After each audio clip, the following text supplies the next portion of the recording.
things. They respond to the general things that affect us all as humanity. Now, the characters also act, speak, behave true to age, sex, and profession. If you look at Shakespeare's characters, they behave according to the profession that they have been assigned to behave. They behave according to their ages. They behave according to their gender. So the woman will behave as a woman. They will never behave as a man. A man will behave as a man. And a good example is the play titled Macbeth by Shakespeare, where a man and a wife are told by witches that the man will be a king one day. And if the man wants to be a king, then the king there must die before he becomes a king. So the woman who wants to be the first lady immediately advises the husband, why don't you kill this king who has come to visit you so that you'll be the next king? And then the man, who is also much in love, decides not to think that if he kills the man, he'll be arrested, he'll be caught. After all, the man came to die in your house. Who might have killed him? So he goes ahead. So looking at what love does to people, right? So one, we have said that Shakespeare's characters behave to reflect the desires and passions of humanity of all kinds. They behave true to age, sex, and profession. And then one character's speech cannot be put in the mouth of another character. Because if you're a teacher, and that's what the role you play. There's no way the teacher's role can be given to the servant of the house. No. The characters are not exaggerated. These characters are not exaggerated. They behave within the confines of the scope, the role they're supposed to play. Get that? They're not exaggerated. Shakespeare's characters are not necessarily heroes, but then they are men. So we have a play titled Julius Caesar by Shakespeare, where the man Julius Caesar is seen not just as a man, but then as a warrior of a kind, and therefore people decide to suspect him, and they decide to see him with a kind of eye, and is compelled to behave as a man. So you can be a warrior, you can be a great whatever, but you're expected to behave as a man. So unlike Antigone, unlike Oedipus Rex of Sophocles, where the characters are supposed to be real heroes, not just common men, in Shakespeare, the characters are men, women, and not necessarily superhuman or super whatever. No. Shakespeare's characters express human sentiments in human language. They express human sentiments in human language. That is, if they are happy, they are happy. If they have to cry, they cry. If they are sad, they show it because they are human beings. They are human beings. Now, these are some of the attributes that Samuel Johnson found with Shakespeare's characters. Now, when we go on, we can say that Samuel Johnson defends criticism that Shakespeare's characters insufficiently reflect their time period and status. Right. Many have said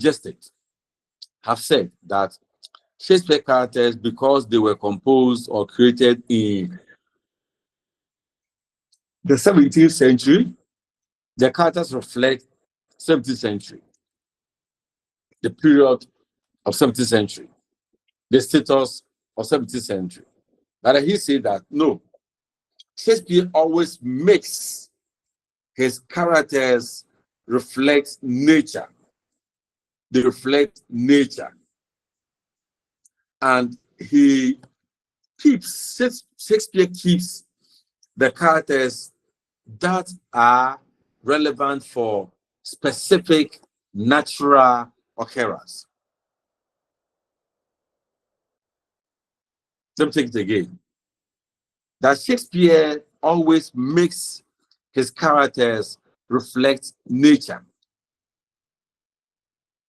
And that nature is predominant over accident. And he presents or he preserves the essential characters. I mean, it's obvious that in life, in all we do, accidents may come in. But then, Shakespeare, as a careful writer, tries as much as possible to keep his characters in the context of nature so that they do not behave accidentally. And then he also tries to keep and preserve the essential characters in his plays. So if you read the plays, you realize that not all characters die. Characters with good virtues will definitely live. And a good example is a play titled The Merchant of Venice. The Merchant of Venice, where a good character like Antonio, who is supposed to be killed by Shylock, lives. He lives on. So he maintains the good characters, essential characters, and keeps them through and through. Right. Now, as we go on, we will still look at Shakespeare's plays, and I will say that Johnson presents Shakespeare's plays as a storehouse of practical wisdom. Now, this is not too much a statement to make, because if you read Shakespeare's plays, you have a lot of wise sayings to quote. A lot of wise sayings to quote. So according to Samuel Johnson, Shakespeare's plays are a storehouse of practical wisdom. He also says that we can formulate philosophies of life from Shakespeare's plays. It is a storehouse of practical wisdom, and we can also philosophize, formulate philosophies from Shakespeare's plays. Samuel Johnson also contends that the plays of Shakespeare represent not just love, but a variety of human passion. So in some place you see love there, in some place you see this and that there, in another place you will see greed, you will see hatred. Good. And he approximates the remote and familiarizes the wonderful. So if you look at his plays, there are things that are far, far, far away. In the play, he tries to bring them closer. He approximates them, bring them closer. And the things that appear so wonderful, he decides, he also tries to make them familiar to us. Familiar to us. Johnson says that Shakespeare's plays represent real human life, which is mixed with good and evil, joy and sorrow, beautiful and ugly, sweet and bitter. All the contradictory elements of nature are present in Shakespeare's plays because his characters that are real, that represent the real life of humanity, demonstrate these attributes of the mixture of good and evil, joy and sorrow, beautiful and ugly, and so on and so forth. Right. Now, ladies and gentlemen, we told ourselves that criticism looks at a work. Criticism looks at a work from both positive and negative perspectives, both positive and negative perspectives. So, having looked at the good sides of Shakespeare's works, Samuel Johnson also identifies faults with Shakespeare's works. Now, the first fault that he identifies, with Shakespeare's work. Now, take note, it should be possible for one to set a question that will expect you to discuss the value of Shakespeare's works. So as to discuss the value of Shakespeare's work, you're looking at the strengths and the weaknesses. You're looking at the good sides and then the faults that someone just identifies. And then you also come in with your statement, whether those things that someone just identifies as good of Shakespeare's works are good. Whether those things that someone just identifies as fault to Shakespeare's works are faulty. It should be possible for us to hold that discussion. So I'm talking about the faults, the weaknesses that one just identifies with Shakespeare's works. One, so just to say that Shakespeare seems to write without a moral purpose. Shakespeare seems to write without a moral purpose.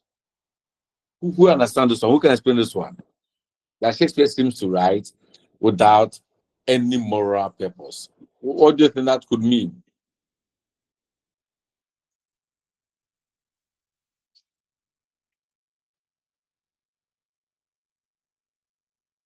Yeah, let's hear you. Is it Nat? Yeah, Nat.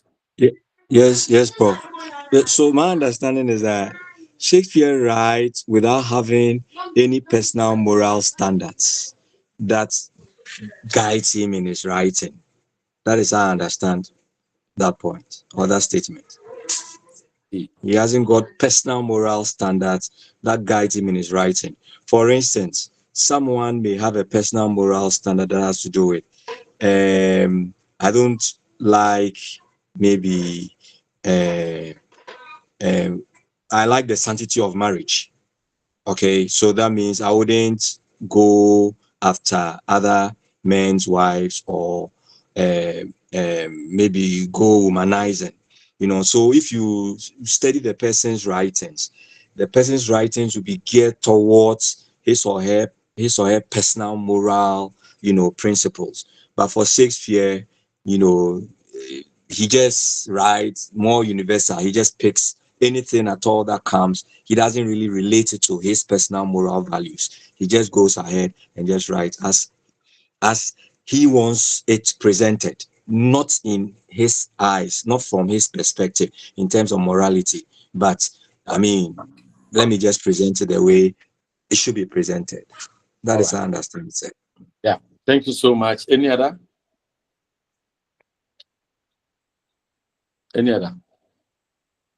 Yeah, let's hear you, Alberta.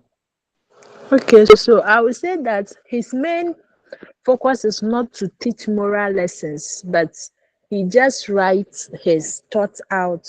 But he doesn't have the purpose of okay, I'm teaching that stealing is a bad thing, so it's not good to steal, but rather he writes without having the purpose of teaching us good morals that we should learn from the text. That is directly. All right, thank you so much. Any other? All right, these two observations are right. Shakespeare writes to reflect the entirety of humanity. So he does not write with moral focus, because if he does that, he'll be limiting himself. For example, if he's to write today, his writings might include the LGBTQ people. If he decides to take them away, it may mean that he's not considering them in his writing. But then if he's writing about nature and humanity, everybody should be part of it. So he opens it up, writes about everything, and you, the reader, you decide which one to follow. So, for example, in a play where the brother decides to arrange a duel, for his brother, so that somebody will kill the brother, but if the brother survives, then this other brother goes to the forest and is attacked by a lioness, and the younger brother he wanted to kill comes in to save this brother. Nobody tells you that. Nobody tells you that nature has a way of punishing the evil, but then Shakespeare will not put it there. That is how it should be.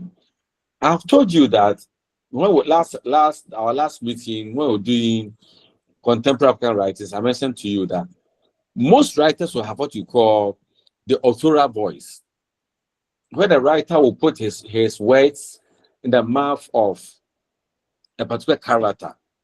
What he wants a particular character to do, he will put in the mouth of that character. So in the book titled Changes, Nana was that character. In the book titled Her Husband Has Gone Mad Again, Lisa was that character. Right. So in all these, there is a character that's A, B, or C. But in Shakespeare, he doesn't present such a character. No. He leaves everything open so that you, the reader, you decide which one to follow. Good. Number two, there is an absence of social duty in his plays. Like we said, his plays are not meant to socially correct, socially advise. No. No. He's writing for everyone. So let everybody pick what he or she sees in the play. Number three, there's no poetic justice in his plays. He makes no just distribution of good or evil. What do you mean of poetic justice? There's no poetic justice in his plays. What does this mean? You're not? So, sir, I would use an example as a basis to explain poetic justice. So, in is it Othello, for instance? You have this character Othello. Othello, sorry. You have this character that does all the evil deeds, By the end of the day, many innocent souls die as a result of his evil deeds, but he doesn't really die. So poetic justice has to do with you should be punished for the wrongs you do. So the situation where you commit wrongs but you are not punished for, that is what I regard as poetic justice. Thank you. That is good. So in Othello, as I've mentioned, do you see the Mystic Mysterious in that play? Yeah. I hope you know Mystic Mysterious. Yes, sir. Yes.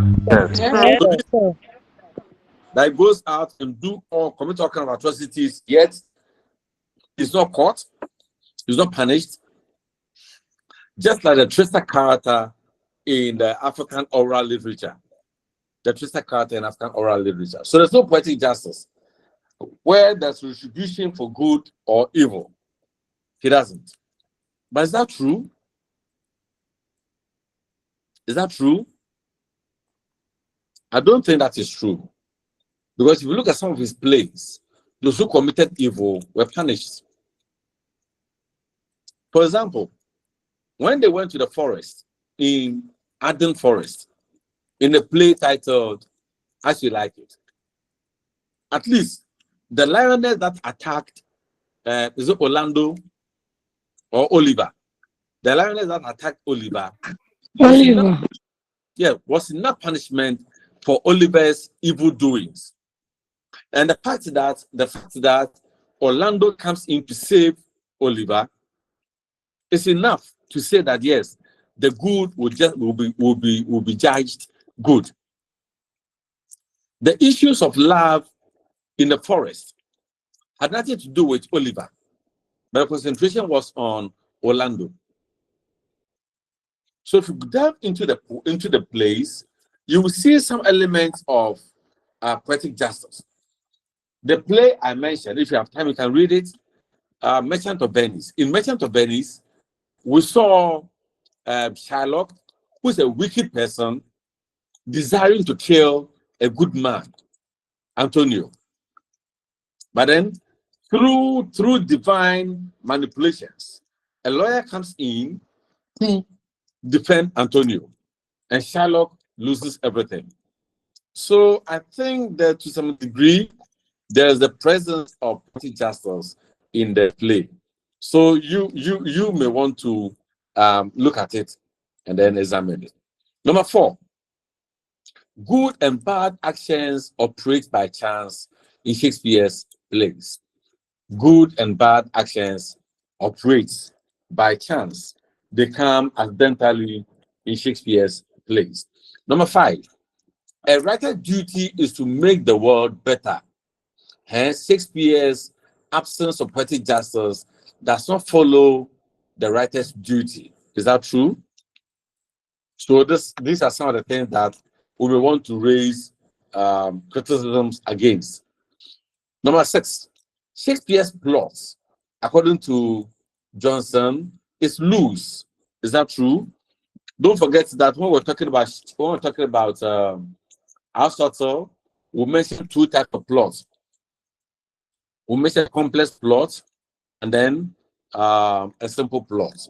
Now, someone just is saying that Shakespeare's plots are loose, meaning they are simple plots.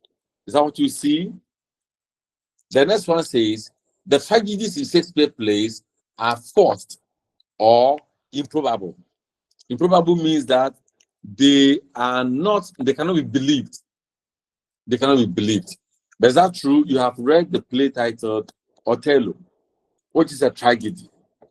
Is it true that the tragedy in Othello are forced tragedies? They didn't come naturally. Is that the issue? These are things that you have to sit back and then review. Sit back and review. The next thing that Johnson finds as a fault with Shakespeare, has to do with the 3 unities. That Shakespeare's plays neglect the unity of time and unity of place. He neglects the unity of time and unity of place.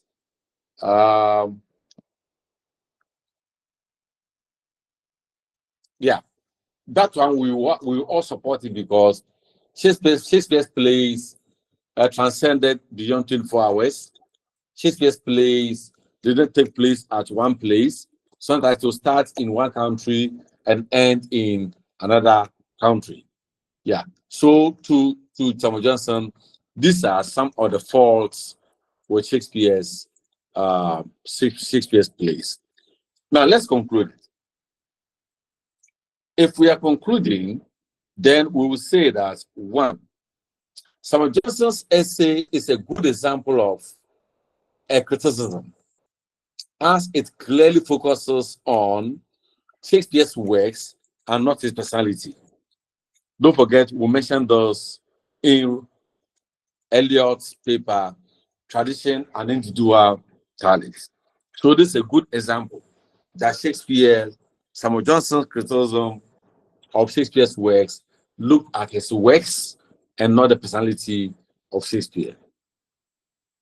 Number 2, Samuel Johnson carefully passes judgment on Shakespeare's works by evaluating and analyzing the various aspects of the work.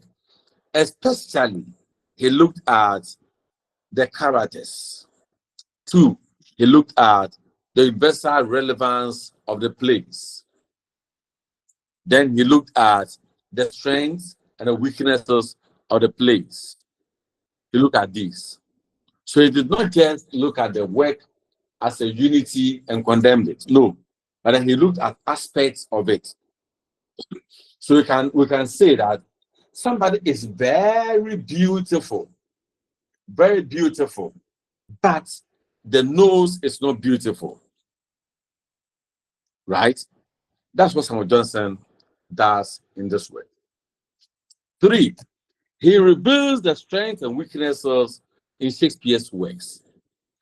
Can somebody tell me the theory or the measure that Samuel Johnson used to measure Shakespeare to say that yes, this is good, this is not good? Who can tell me? Who can tell us the measure, the rod, the yardstick that he used to measure Shakespeare's works for a prize?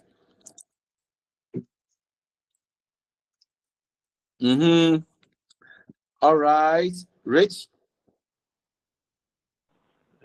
Yes, Prof.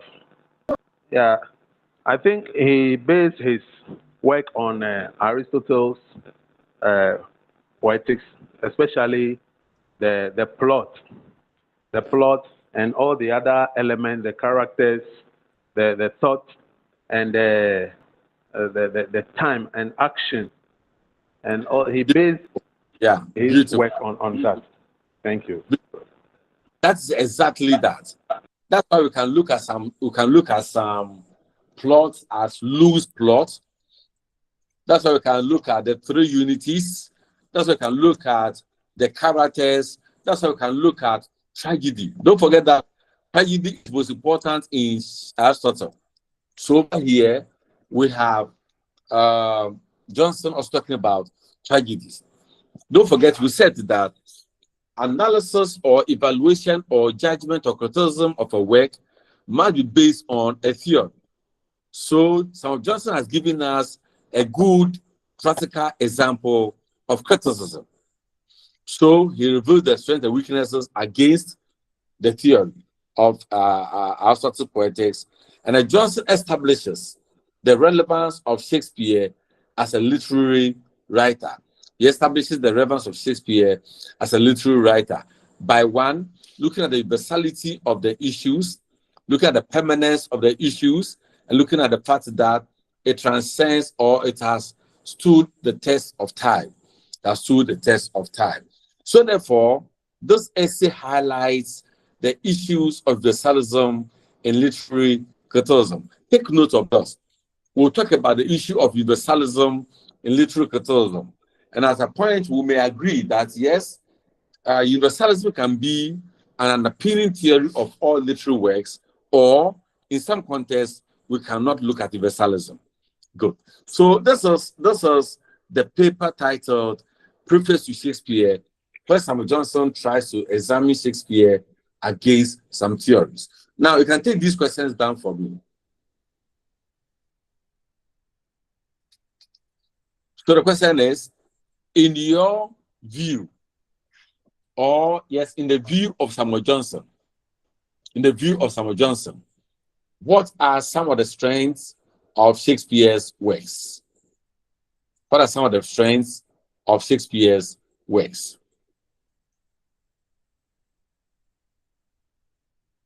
The next one is that, to what extent do you agree? To what extent do you agree with those things that Samuel Johnson identifies as the weaknesses of Shakespeare's works? To what extent would you agree to those elements that Samuel Johnson identifies as the weaknesses of Shakespeare's works? And the last one. How does Shakespeare's works reflect the universality of humanity? How does Shakespeare's works show that yes, humanity is a universal concept? Good. So we are done with Shakespeare's Preface to Shakespeare. Any question? Any question on Shakespeare, Samuel Johnson's Preface to Shakespeare? Any question?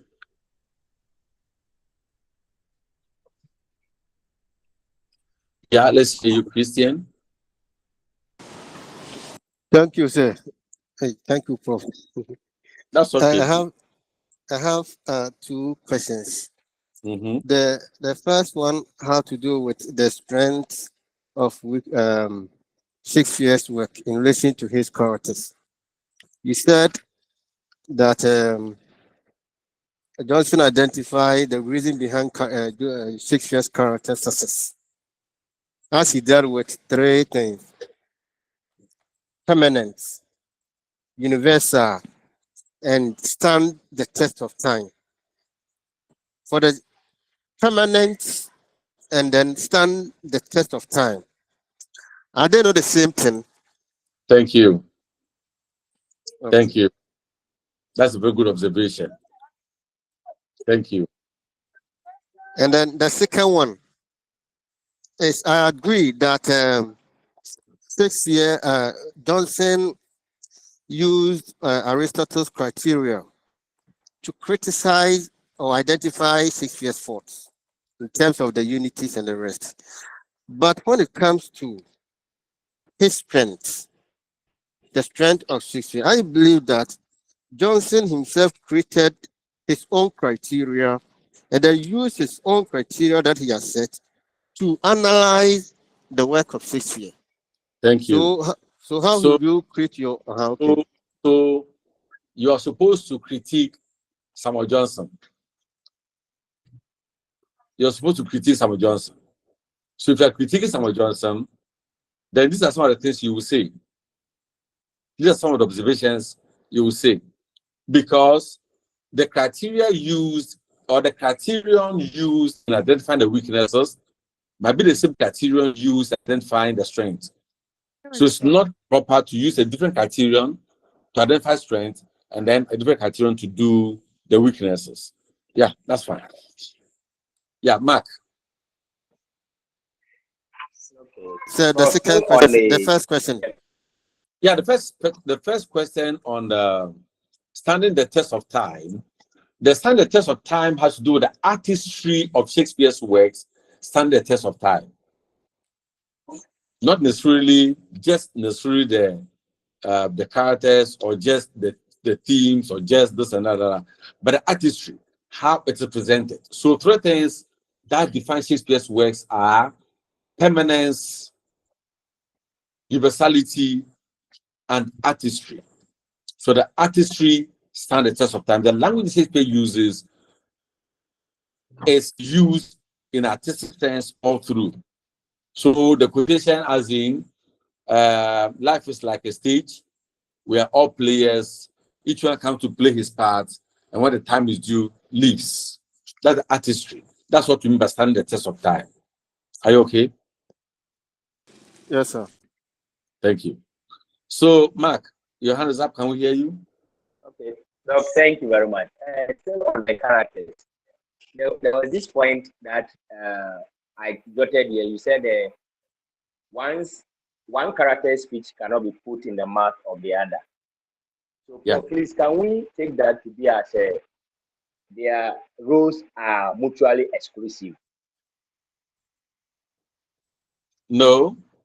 The king is a king, and the king's words cannot be put in the mouth of a queen unless the queen becomes the king. So long as you are a king in the play, your words cannot be put in the mouth of a princess in the play. Do you understand that? Okay, So thank you very much. the role, the gender, the status, they go with what one says and how one acts. Good. That's what you're saying. So beautiful. So I like the ease of the questions and then the queries or the thoughts that we are sharing here. We're going to look at the next one, what is called Romanticism and the Literary Criticism. The essay, please, I'll come to you. The essay is Lyrica Ballads by William Wordsworth and his friend called Samuel Taylor Coleridge. Lyrical ballad. Good. So that's what we're going to do. Right. Yeah, let's hear Richard. Yes, Prof. A quick one. What of the use of disguise in most of Shakespeare's, especially the comedies? For instance, in As You Like It, Rosalind changes into a male character as they journey to the forest of Eden. So in that case, the role that is assigned to Rosalind as both male and female in terms of gender role and all that, does it defeat this claim? Let's take a call. We'll come back soon, please. Oh, okay. Oh, I think it's even call. Sorry.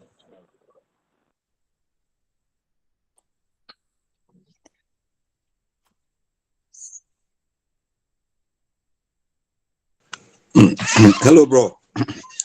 I want to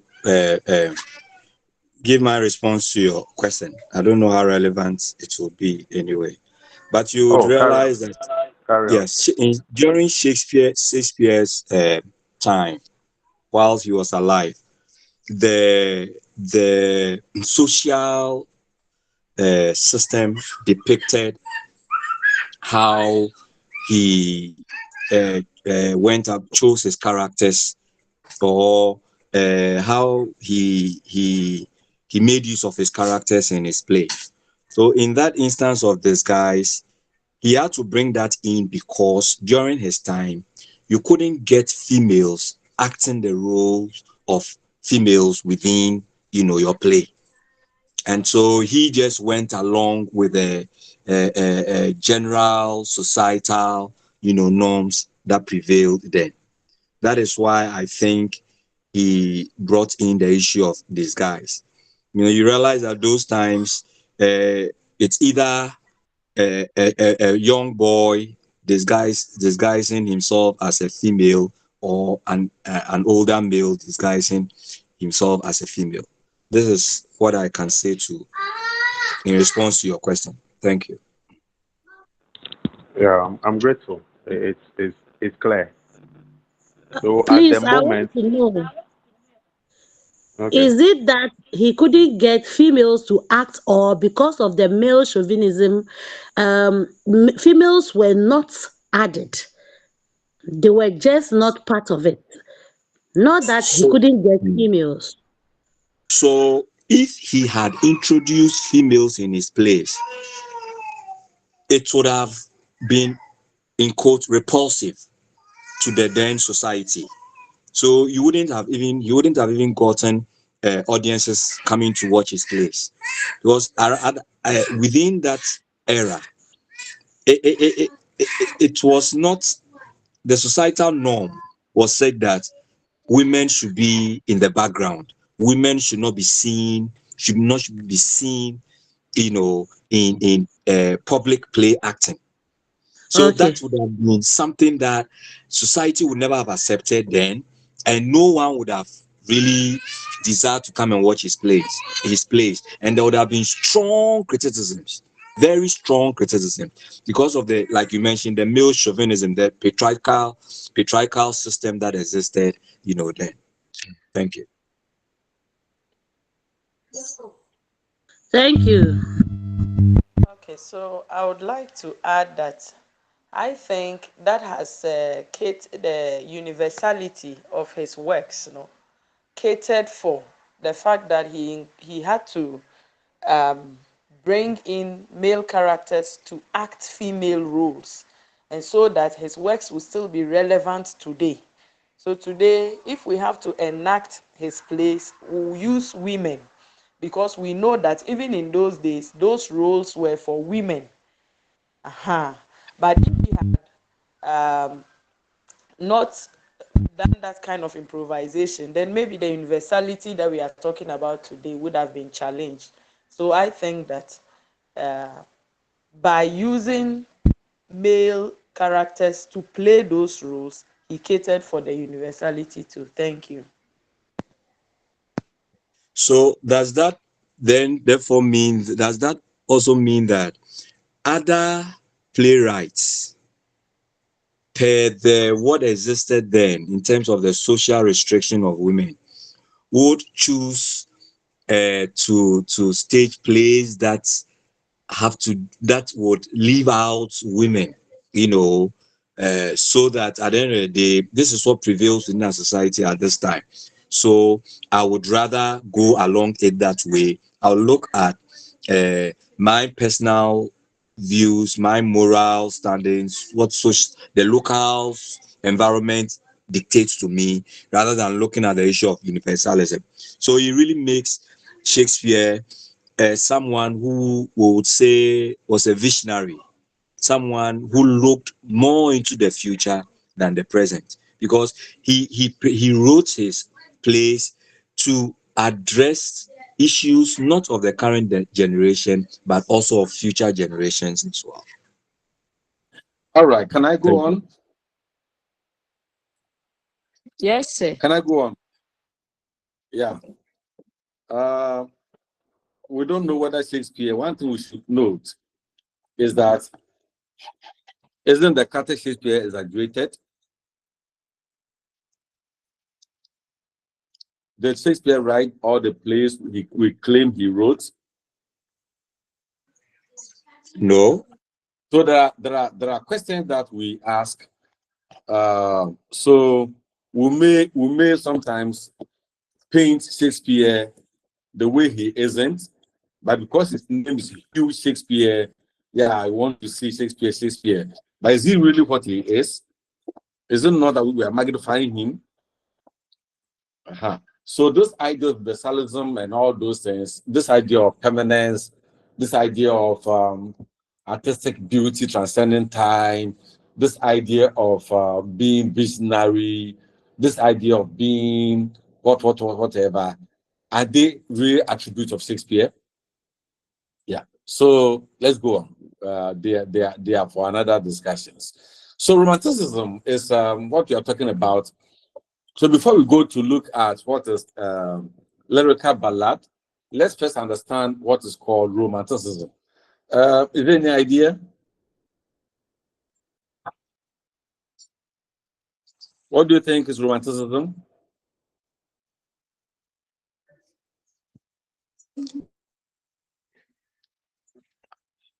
Yeah, Nat. Yeah, so Prof, romanticism has to do with the concept that was introduced after the in poetry after the French Revolution, where now poets did not focus on, let me use the word universalism, but rather on personal feelings, issues. So they would rather choose to write on issues that affected them personally than trying to generalize the issues as happened, with the past poets. That is how. So the French Revolution, really, what happened during that revolution made many poets to sit back and do a lot of reflection. And that was when people were now finding their voices, sort of. People were now realizing that they as individuals really mattered, because that rigid social class had been broken down, sort of. So some poets also took advantage of that to now use poetry to voice out their personal feelings, opinions, and views on issues instead of trying to generalize them. All right, that's fine. Thank you, friend. Yeah. So romanticism then is a period, an important period in the English history, English literature. And as you said, in Europe, whatever happened in one country affected the other. And we can even say that the man who wrote those paper we are reading, lyrical ballad, got himself involved in the French Revolution because he felt that the issue of justice was not saved in France. So they all got themselves involved in that revolution in the 1778. So when the revolution was over and the democracy and justice had been installed, then individual life also began enjoying enjoying this issue of justice, this issue of personal purgation, this issue of personal reflections, this issue of personal assessment, and so on. So the focus moved from the broader context of the metaphysicals, the broader context of abstract things, the broader context of looking at somebody else into reflecting on personal emotions. Good. So it then became a movement.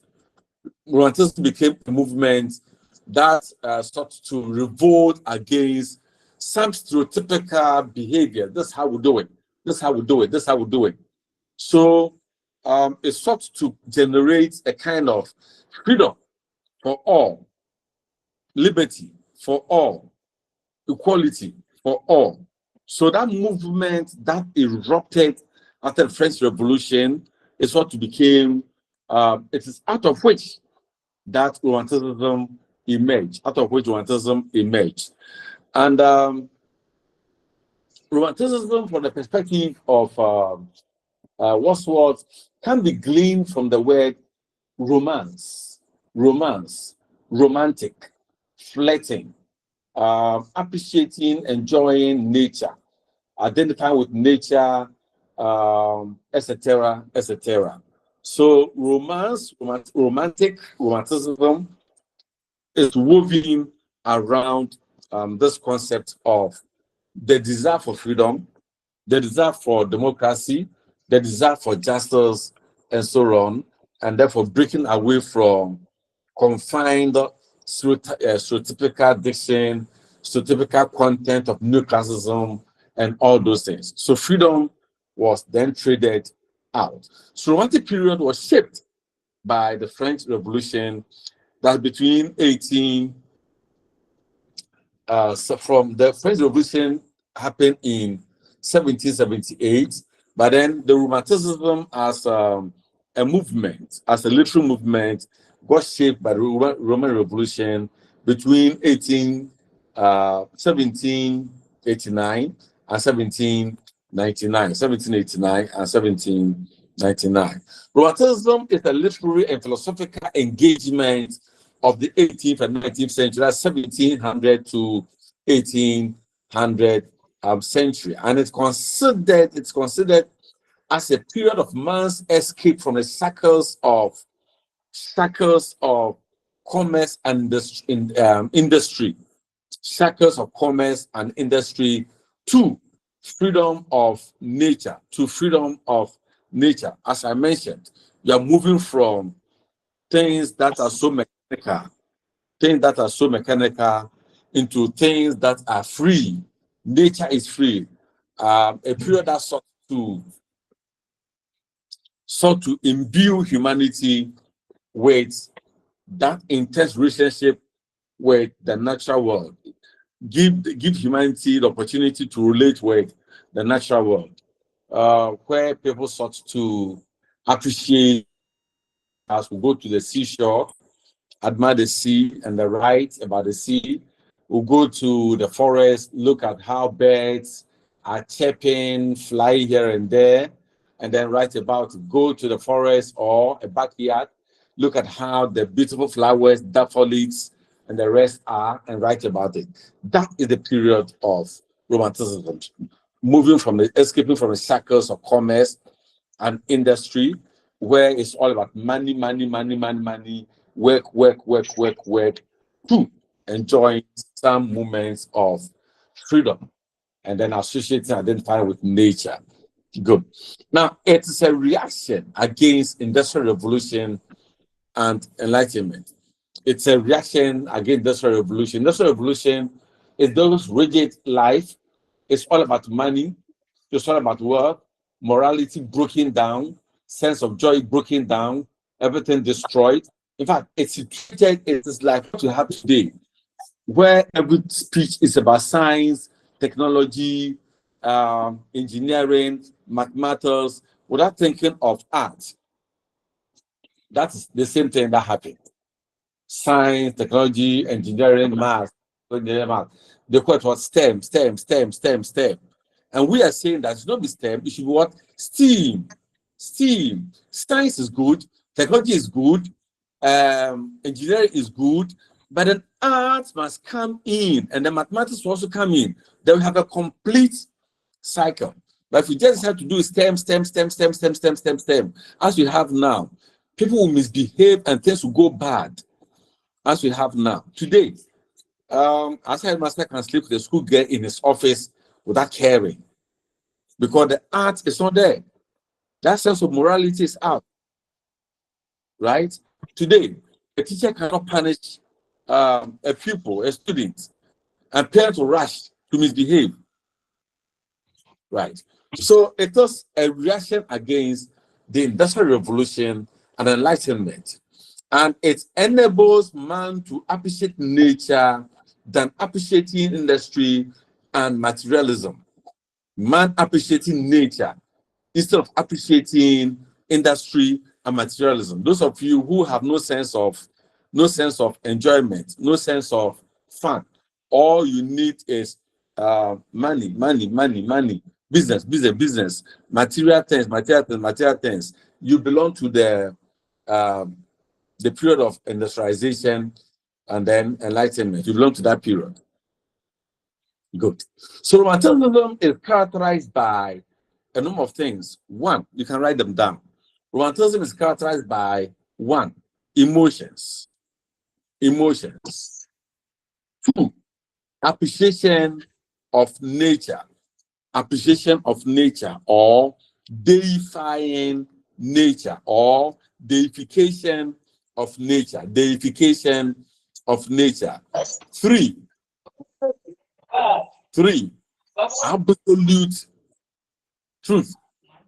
absolute truth. Four,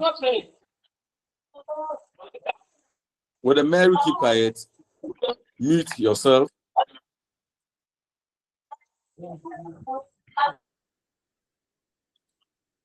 4, simple language. And 5, ordinary life. Now, when you look at all these 5 characteristics of romanticism, they are in sharp contrast to what you identified with metaphysical poetry. They're in sharp contrast with what you identify with metaphysical poetry. Don't forget that metaphysical poetry will talk about abstract things, not nature. We'll talk about exotic things, not absolute truth. We'll talk about using elegant language, not simple language. We'll talk about identifying important entities to deal with, not ordinary life. Right. So romanticism is in sharp contrast to metaphysical, because metaphysicals were in the would I say industrial? No, but they are the Enlightenment period, leading on to industrialization. Good. And then the enslavement of human sense. Good. So we have a few romantic poets, as we identify with the metaphysical poets. The key romantic poets that we can talk of include William Wordsworth. Then we can also talk about John Keats. Keats is Keats. John Keats. Then Wordsworth's best friend, Samuel Taylor Coleridge. Coleridge. Coleridge. And then Percy Shelley. These are some poets that we can say that for these ones, no matter what, they're romantic poets. Of course, if we take the poems and then we study their poems, we may see some element that will say, no, these elements are not a romantic element. We can see elements of metaphysicals in them and so on. Good. Now, we also say that for the romantic poetry, 3 ideas inspired them, or 3 ideas are the roots, the basis of romanticism. 3 ideas or 3 things are the basis of romanticism. 1 is nature. 2 is imagination. 2 is imagination, and 3 is individual. 3 is individual. So these 3 are things inspired romanticism. So when we are talking, when we are treating or discussing romanticism, these are the things that we focus on. What the place of nature, how is the individual dealing with nature, and what the place of imagination in nature. Please give me 3 minutes. I'll be back with you. Anyone with a voice can continue. I'm coming.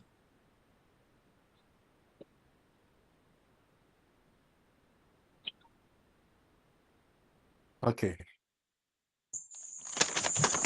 Hello.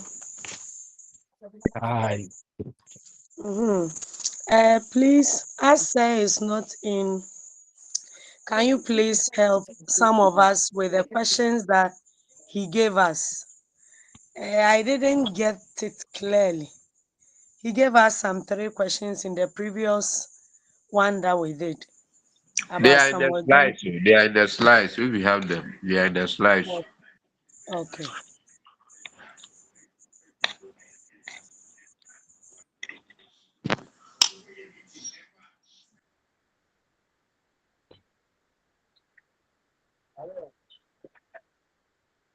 Someone also has typed them on the page, this course page. So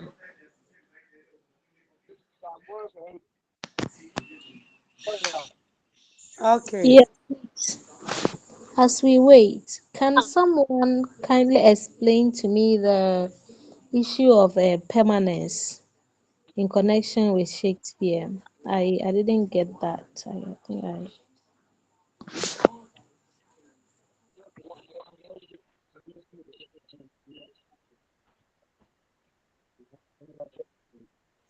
Yes, so the permanence here, I mean, in simple terms, something that is long lasting.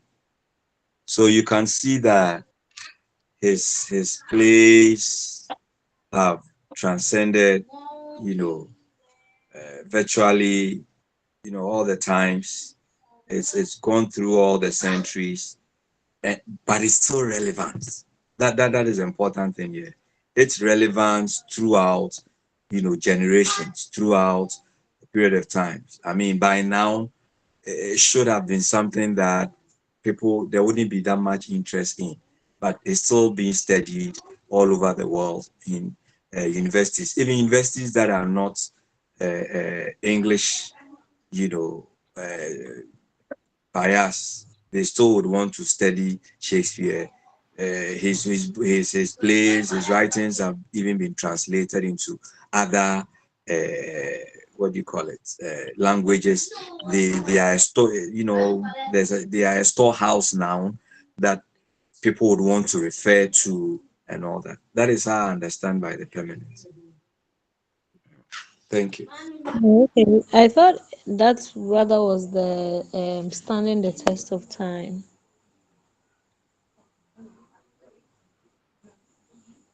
Hello. So then somebody can explain the permanence if I didn't explain it quite well. Nat, I think that's it. It's the same. It's the same as the test of standing the test of time. Oh, okay. Okay. Okay, Oh, thank you, Ernestine. Brother Nat, please, I think I heard something about its artistry nature that is making it permanent. I think that's one thing that strikes the difference. The Okay. artistry, Okay. the artistry nature about it. Yeah, they are not the same. Yeah, he said they are not the You mean same. permanent Yeah. and That's standing the test of time are not the same. No, they are not the same, yes, please. but they are yes, not the yes. same. If you don't add the God said they are artistic not the same. beauty, they are not the same. All right. Kindly explain to us, okay? There's so much to Can, explain, and I, maybe we didn't get it. can I do my job? Prof, please, we want to know the difference between Shakespeare's works being permanent and then standing the test of time, whether they are synonymous or different.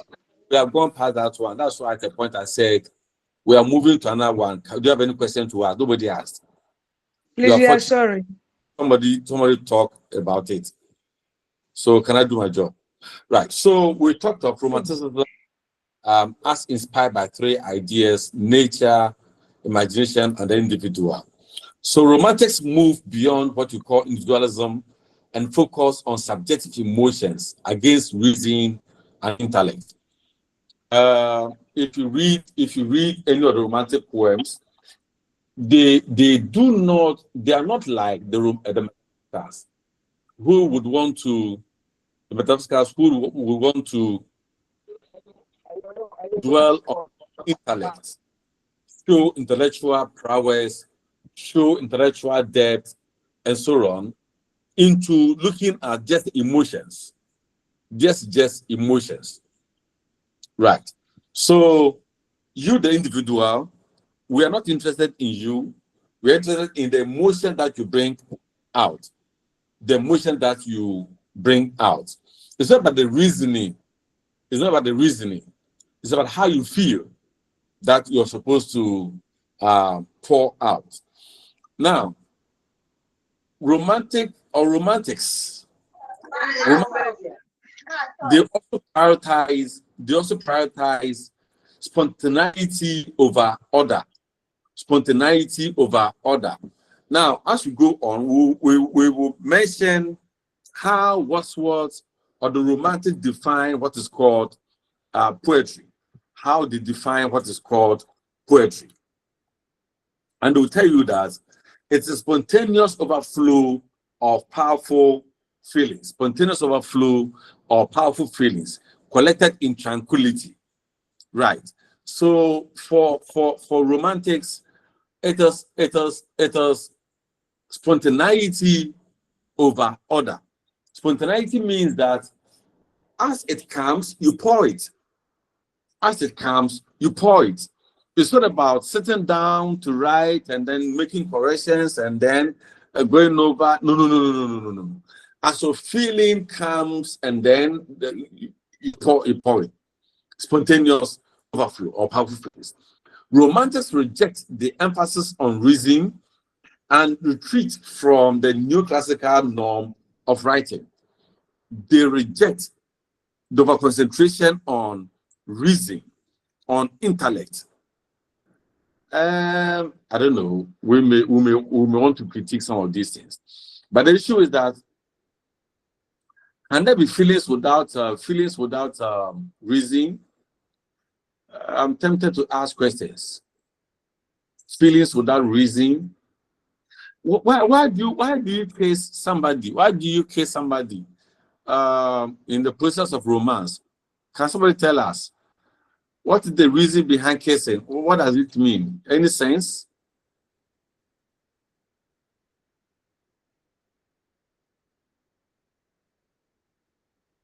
Hello. Hi, Prof. Yeah, comfort. Let's hear you. Why do people kiss? Especially kissing on the lips and then the tongue in the one's tongue in another person's tongue, mouth, and then saliva changing and then all kind of thing. Oh, why? Let's hear you. Comfort. You feel closer in that mood, and it stimulates certain enzymes, certain hormones in you that bonds you in that act of love. Thank you. I see. Is this scientific proving, or it's just stupid emotions? Prof, this one is not scientific. It's just emotions. Stupid emotions, and Yeah, so when it's here, you don't want to do it again. oh, okay. What about putting the thing in your mouth, or somebody also put his mouth there? What about that one too?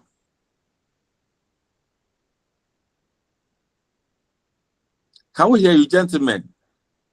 What reasons get you to put your head down there and the ladies, what gets you to put things in? Who say harbor, Prof? Don't you do it? And I'm teaching. They do it. Don't you? You who said they, don't you? So in all these, it's not very obvious that at the peak of emotions, at the peak of feelings, reason get drowned. Reason is dropped. Reason is thrown away. So in romanticism, reason takes precedence over intellect. Reason retreats. Reason retreats. It's rejected. And the focus is on emotions and other things. Focus on emotions and other things. Now, at the basis of romanticism, there is a paper we have described as Preface to Lyrical Ballad. And in that paper, William Wordsworth decides to write a manifesto to defend romanticism. In Lyrical Ballad, he writes a manifesto to defend romanticism. And this paper was written in 1802. 1802.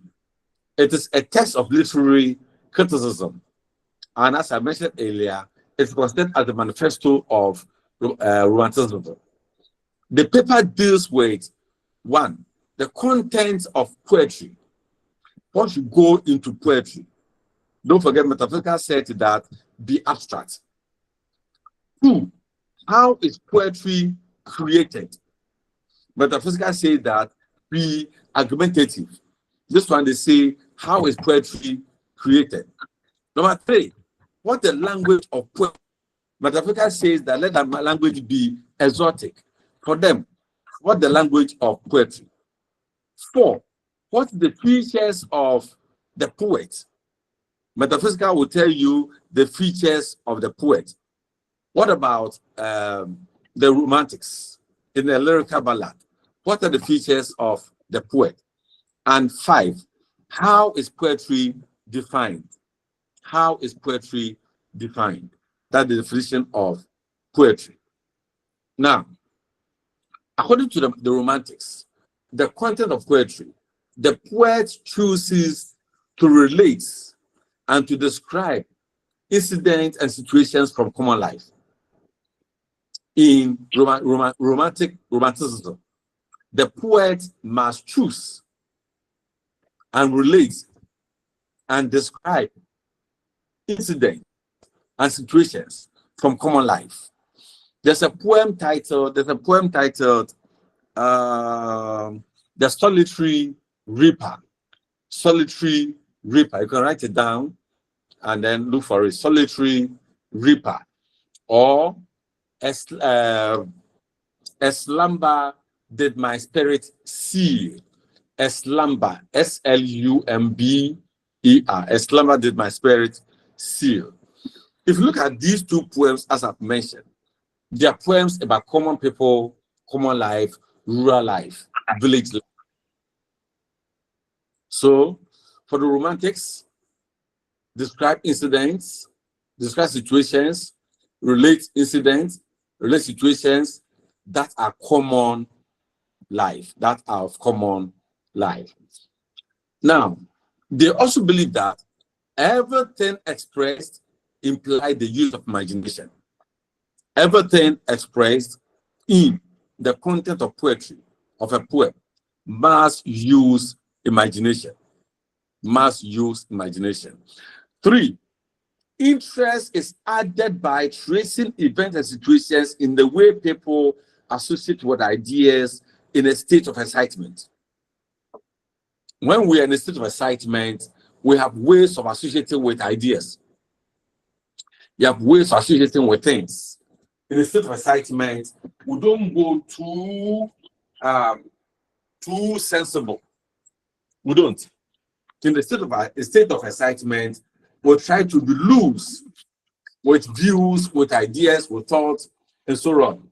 So in the context of excitement, romantics want to say that people should associate with ideas in that state of excitement.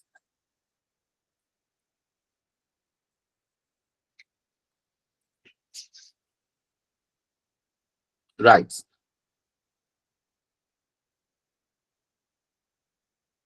The fourth idea is that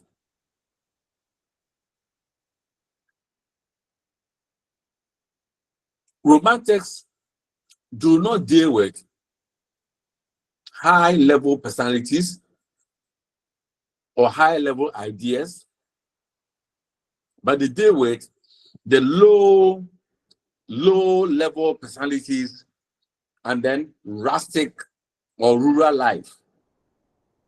Rustic or rural life. They don't go to the city. In fact, let me say that when Wordsworth returned from French Revolution, he moved away from England and went to stay in a remote area in the forest. And that's where he identified with nature and appreciated nature. If you read As You Like It, it is also obvious that the moment Orlando moved from the city into the forest, Arden Forest, nature taught him a different thing. Even with Oliver moving from the city to Arden Forest, nature taught him a number of things. And they all became low-level people. So the Romantics believe that the content of the poem must be about the downtrodden people, the low-class people, the rural people, the rustic people, and not the rich, the powerful, and so on. And that poetry should present ordinary things in an unusual aspect. Poetry should present the ordinary things or ordinary things in unusual aspect of life through imagination. Through imagination. Right. For language of poetry, the Romantics believe that the poet should use a selection of language really used by common men. The poet should use the language that is used by common men, not like the kind of language you want to see in Aristotle's poetics, as in Aristotle's tragedy. No, but the language that is used by village people. Todd Morrison will tell you it must not sweat. It must identify with the people. Good. The language must be familiar, must be plain, must be simple. The language must be familiar to the one using it, to the one listening to it. So Todd Morrison will say it must not sweat. The language must be plain, not colored. And the language must be simple. Right. The poet should convey feelings and notions in simple and unelaborated expressions. The feelings, the notions, the emotions must be presented simply. You don't elaborate it. Don't make it look so humorous. No, simple. And the language of low class should be purified from defects and disgust. The language of the low class people should be purified from defects and disgust. So if the language is not nice, modify it. You don't go and use rustic life that is insulting, that is embarrassing, and so on. No. Right. Can I continue? Or any question? Yes, bro. Any question?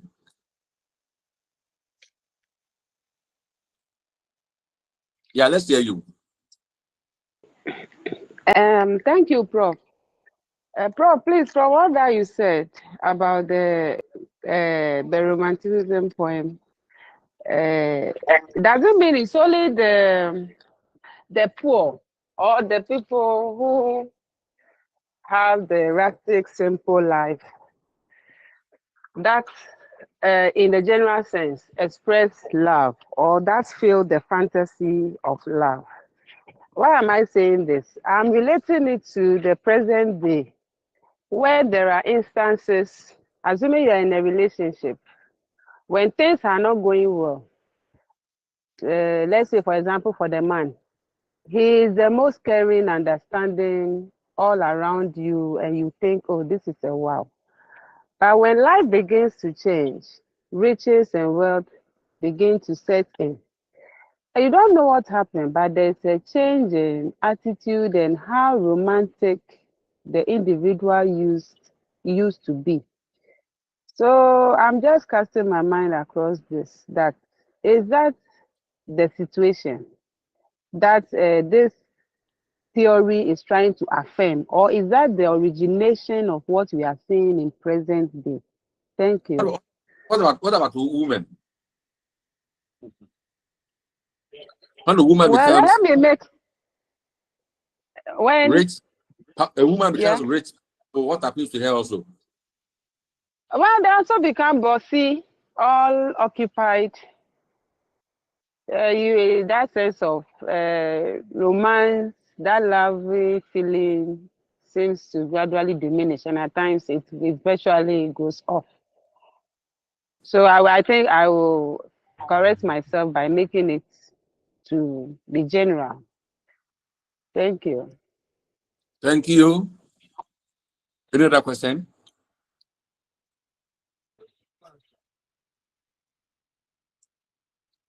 All right. Anastasia, if you have been following, you realize that we have said the movements have been counter movements. So the first one that we saw was the metaphysicals, where the metaphysicals are focusing on the rich, the powerful, the intellectuals, and so on. So obviously, if there's a counter coming, that counter will be considering the other people. That does not, for me, that does not take away the fact that the rich, the powerful also enjoy art. Because if you look at Shakespeare's wife, she was a rich, powerful woman, but then she sponsored Shakespeare to do most of the things that we think we did. Is that right? So we will not ascribe it. But then, in order to let the common person, in order to let the poor also feel part of it, the Romanticism says that can we do that so that we move away from the elsewhere exotic, metaphysical kind of things. So it is a reaction, and we can critique it. We can critique it as we go along. Is that right?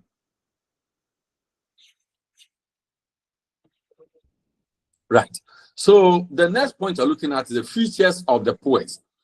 Who is a metaphysical poet? The metaphysical poet is a man speaking to man, or a man speaking to men. He's human as anyone. And he has a more lively sensibility, enthusiasm, and tenderness than common men. If I look at, there's a song that I like so much when I'm teaching this kind of thing. It says, "Oh Lord, my God, when I am in awesome wonder," right? When I look at the stars, the sea, other things, how great thou art. So you see that the romantic sees beauty beyond what an ordinary man will see. The romantic sees emotions in things than what an ordinary man will see. So the romantic person has an eye that is able to penetrate, see more, deeper than the common everyone will see. There's a man called Ojenchi, or there's a man called Dada Lumba. There's a man called Amachi Dede. Who else? Mention them, please. Those Ghanaian musicians who are so romantic with their songs. Mention them. Who else? Oforian Ponsa. Kwabena. Thank you. Kojontwi.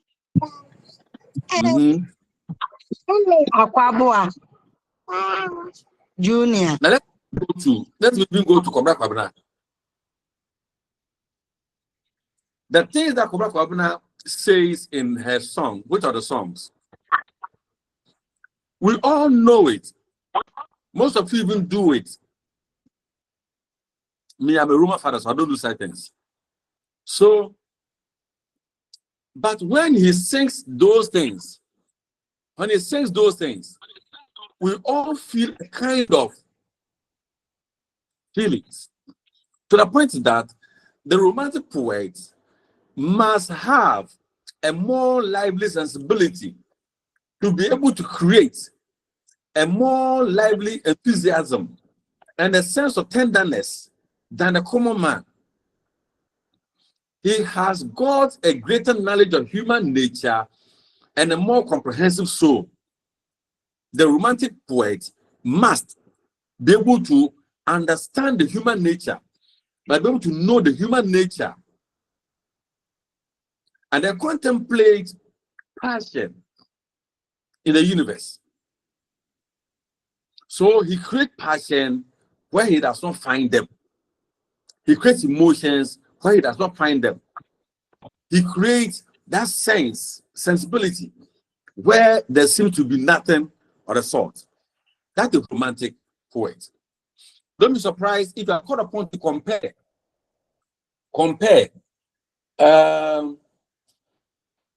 the romantic poet with a metaphysical poet. What makes each poet you want to read? Don't be surprised if you are called upon to do that. Right. Now, the definition of poetry is the next thing we are looking at. And there are things that we need to observe. Please, I've said, look for the paper and read. The paper is titled The Lyrical Ballads. The Lyrical Ballads. All these that we have identified and are talking about, they are well explained in that paper. So having discussed those with you, when you pick the paper to read, it becomes easier for you to understand. He defines poetry as a spontaneous overflow of powerful feelings. A spontaneous overflow of powerful feelings. The feelings originated from emotions collected in tranquility. The word tranquility means what? Peace. Peace. Feelings originated from emotions collected in tranquility. And its ultimate goal is pleasure based on experience. So, poetry is a spontaneous overflow of powerful feelings originating from emotions collected in tranquility, and its ultimate goal is pleasure that is based on experience. That is how T.S. Eliot, that's how William Wordsworth in the Lyrical Ballad defines poetry. Defines poetry, right? So we have looked at the five pillars that define for us Romanticism, that has been expanded by William Wordsworth in the paper Lyrical Ballad. 1, we are looking at the content of the poetry. 2, we are looking at creation of poetry. 3, we are looking at the language of poetry. 4, we have looked at the features of the poets. And 5, we have looked at the definition of poetry. These are the things that the writer of Lyrical Ballad concerns himself with. We have tried to sieve out, and I believe there are so many other things in that paper that you can read to get.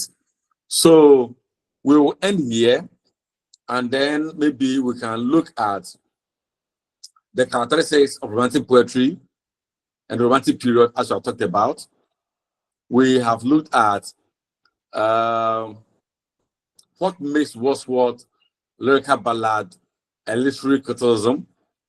They can also look at how does Wordsworth define poetry, and what should be the functions and features of poetry according to the paper we have looked at.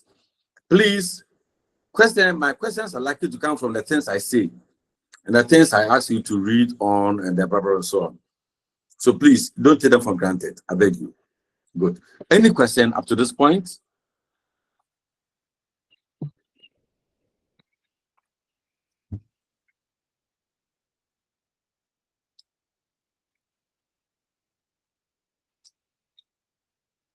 Any question up to this point, please?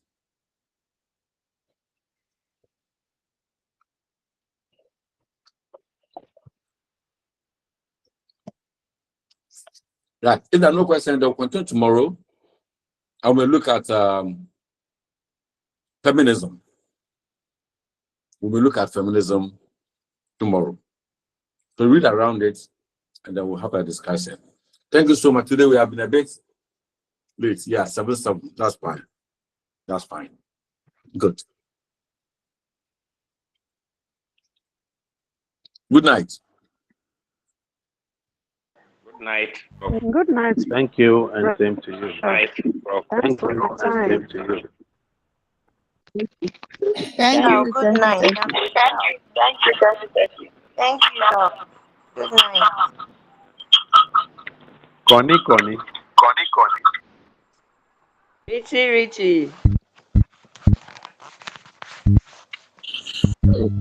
Hello, good evening, guys. Please, can someone get me the slides or the ballast that he was talking about, the module, please? Hello, guys. The same thing that I'm come to ask.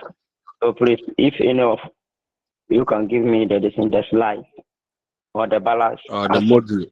Mm. Thank you. Please, the question on the permanence, I think I've placed something at the page so that we can all look at it. Okay. You are being recorded. The main page. Oh, it doesn't matter. They are all very important. Yeah. And then Steve, we're talking about the main page, the main Yeah, the WhatsApp main page. page, literary criticism. Okay, thank you. Am I the one who has done it? Yes. I just use phone to clean the top. Nice. It's nice. Cheerio. Bye. Oh, cool. Be careful how you put information on the main page. Okay. The main page is literally where the lecturers are. When they see some of these things, they may change their questions overnight. Oh, but this one is not questionable. I was having difficulty understanding, and she has found explanation to it for me. Thank you. Okay. That's fine. I was interested in that too. Last time, the way we solved past questions, expecting at least one of them to drop. They were all swervy. Yes. So this time, we should have a student-only page so that we can do those things there. Yes, it's a good idea. We use students' page so that we can solve our own questions.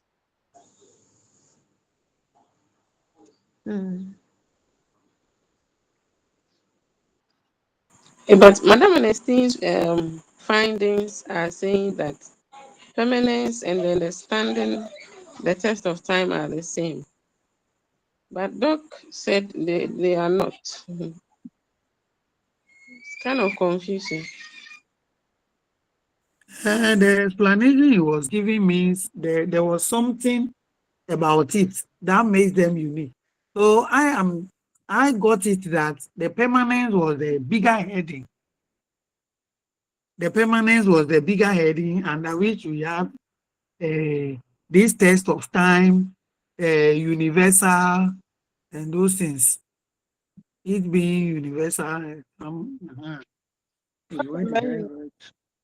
Me, what I heard about the permanence was, I think he made mention that the artistry nature of Shakespeare's work makes it permanent. Like I think that's what he said.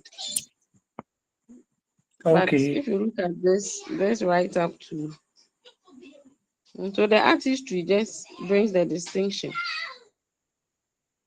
Mm-hmm. I was writing, but Prof was so fast. I think when we get the Maybe paper, we'll listen to the recording.